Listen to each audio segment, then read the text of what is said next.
और बाबा सब बढ़िया। AX मर्तोलिया हेयर एंड आज हम करने जा रहे हैं एसर के 240 YP नाइट्रो सीरीज के मॉनिटर का 11th मंथ का रिव्यू एंड हम इसके आफ्टर सेल सर्विस के बारे में भी बताएंगे। जिसको डायरेक्ट मेरा क्विक फाइनल वर्डिक्ट चाहिए वो इस टाइम फ्रेम पे जा सकता है। ये है इसकी डेट ऑफ परचेज। ये मॉनिटर मैंने 15,000 रुपये का लिया था after doing a lot of research. उस टाइम इस मॉनिटर का कोई कॉम्पिटिटर नहीं था। ये मॉनिटर 23.8 इंच का IPS डिस्प्ले है with 1 millisecond response time and इसकी कलर एक्यूरेसी भी बढ़िया है इस प्राइस रेंज के हिसाब से। एंड हमें जो हर IPS डिस्प्ले में टिपिकल IPS ग्लो दिखता है वो भी इसमें कम है लेकिन कम है। और ये आता है 3 साल के वारंटी के साथ।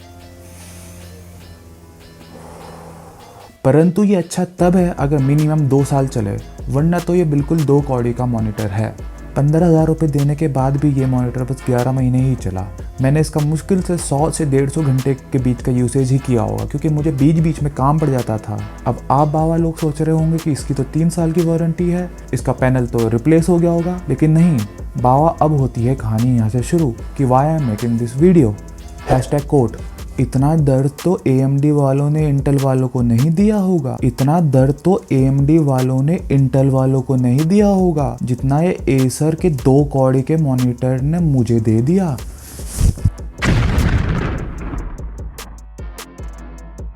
ये मॉनिटर मैंने अराउंड 12 सितंबर को यूज़ किया था। As I had some work to do मैंने इसको स्टोर कर दिया था। उसके बाद 22 अक्टूबर को मैंने इसको वापस अपने लैपटॉप से कनेक्ट किया था। जैसे ही मैंने इसको कनेक्ट किया ये उस टाइम सही चल रहा था। मैंने इसको 10-15 मिनट के लिए इसमें गाने भी बजाए, तब तक सही चल रहा था। उसके बाद कुछ टाइम बाद ये स्लीप मोड में चले गया एंड जब मैंने इसको वापस वेक किया तो हाफ स्क्रीन में हॉरिजॉन्टल लाइन्स थी एंड हाफ बिल्कुल सही थी।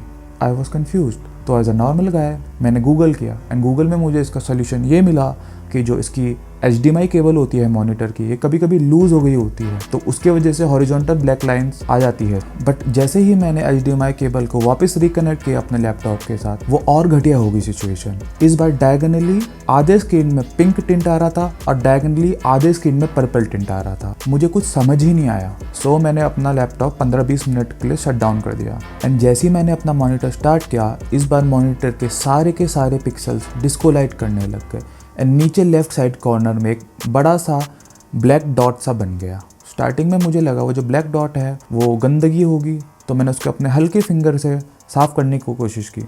बट जैसे ही मैंने उसको टच किया वो ब्लैक डॉट ब्लैक होल में कन्वर्ट हो गया एंड यहाँ वहाँ फैलने लग गया एंड विद इन सेकेंड्स उस एरिया से स्मोक निकलने लग गया। मैंने उसी टाइम पैनल को डिस्कनेक्ट करके रख दिया। उस दिन सारे के सारे कस्टमर केयर लाइन्स और सर्विस सेंटर बंद थे। As 22 October was Sunday. फिर अगले दिन मैंने एसर के महान कस्टमर सर्विस को कॉल किया।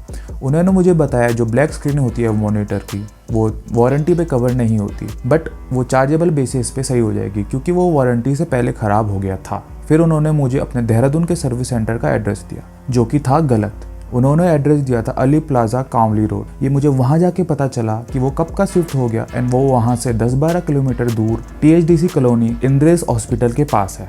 मैं घर से निकला सुबह था एंड मुझे वहाँ पहुँचते पहुँचते शाम हो गई। मैंने सोचा कि सही है, अब पहुँच गया सर्विस सेंटर तो सब कुछ सही हो जाएगा, लेकिन नहीं। एंड जैसे ही मैं वहाँ पहुँचा, एक तो वहाँ का जो सर्विस सेंटर वाला बंदा था वो बहुत ही बेकार था। पहले तो मुझे ऐसे घूर रहा था जैसे पता नहीं कौन ही आ गया एंड दूसरा वो बहुत एरोगेंट था। उसका नाम था मिस्टर अनुज, ANUJ। मैंने उसको जैसे ही मॉनिटर की प्रॉब्लम बताई उसने बोल दिया ये सही नहीं होगा। मैंने बोला कि आपके जो एसर के कस्टमर केयर वाले हैं उन्होंने तो बोला कि चार्जेबल बेसिस पे सही हो जाएगा और ये मैंने तो ख़राब किया नहीं, जो सही नहीं होगा ये खुद ख़राब हुआ है। मैंने फिर जैसे ही वो अनुज को ब्लैक स्क्रीन दिखाया उसने डायरेक्ट बोल दिया कि आपने ही तोड़ा है, ये सही नहीं होगा, हम कर ही नहीं सकते रिप्लेस। मैं मानता हूँ कि कोई लोग होते हैं कि वो अपना स्क्रीन खुद तोड़ देते हैं और वारंटी क्लेम करने आ जाते हैं, लेकिन अगर मैंने वो तोड़ा होता तो मैं वारंटी क्लेम करने नहीं जाता। फिर उसने मुझे जो वो मॉनिटर के ब्लैक स्पॉट का एज था उसमें दिखाया कि क्रैक पड़ा हुआ। मैंने उसको बोला कि भाई अगर बर्न हुआ है तो थोड़ा डिटेरियोरेट तो होगा ही। वो फिर भी नहीं मान रहा। उसने बोला कि आपने ही तोड़ा है। मैंने उसको बोला अगर आपको भरोसा नहीं है तो इसको खोल के देख लो, पैनल को हो जाएगा दूध का दूध और पानी का पानी। उसको पता था खोलेंगे तो पता चल जाएगा। वो कह रहा हम रिप्लेस ही नहीं करते। फिर उसने बोला या तो आपने तोड़ा है या तो आपके साथ वालों ने किसी ने तोड़ा है। अब बाबा आप देख लो, ये लगता है कि मैंने पंच मार के तोड़ा है, ये ऐसा लगता है कि अंदर से जल के थोड़ा डिटेरियोरेट हुआ है। एंड फिर वो अनुज ने बोला इस मॉनिटर को उठा के ले जा लो एंड जिसने आपको बोला ये मॉनिटर चार्जेबल बेसिस पे सही हो जाएगा उससे मेरी बात करा दो, मैं कर दूंगा सही। अब मैं कोई एसर के सीईओ का पुत्र तो हूँ नहीं जो उससे बात करा दूं। मैंने सोचा इससे बात करना ही बेकार है, तो मैं मॉनिटर उठा के वहाँ से चले गया। मिस्टर अनुज, मैं आपको बस एक ही चीज़ कहूँगा। अब मेरे अंदर था बहुत ज़्यादा क्रोध, तो अगले सुबह ही 9 बजे से मैंने एसर सपोर्ट को मेल लिखने लग गया उनके देहरादून के सर्विस सेंटर के बारे में। एंड जैसे ही मैंने उनको अपनी घटना के बारे में बताया, उनके वही एआई बॉट्स वाले reply, sorry sir for the inconvenience वगैरह वगैरह, एंड आपका मॉनिटर सही हो जाएगा चार्जेबल बेसिस पे। एंड फिर दे दिया वही अपने गलत सर्विस सेंटर का एड्रेस। मैंने उनको समझाने की कोशिश की कि वो नहीं कर रहे मॉनिटर सही चार्जेबल बेसिस पे, लेकिन वो बार बार एक ही चीज़ रिपीट करते रहे। फिर मैंने सोचा इनसे बात करना ही बेकार है, तो मैंने उनको बस लास्ट रिप्लाई किया कि जो आपका एसर का मॉनिटर और आपकी आफ्टर सेल सर्विस है ये बिल्कुल टट्टी है।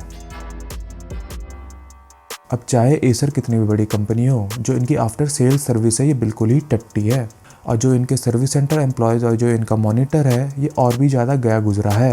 अब बाकी लोगों का पता नहीं, लेकिन जो मैंने 15,000 रुपये इस मॉनिटर के लिए दिए उस हिसाब से इसकी रिलायबिलिटी बिल्कुल भी अच्छी नहीं है।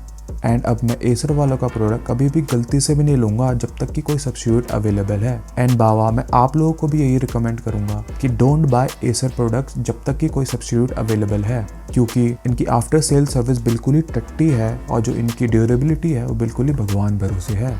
इन दी एंड अब मैंने सोचा इस मॉनिटर का कुछ तो करना है, और अपने गुस्से का भी। सो मैंने सोचा इस मॉनिटर का अब शुद्धिकरण करते हैं।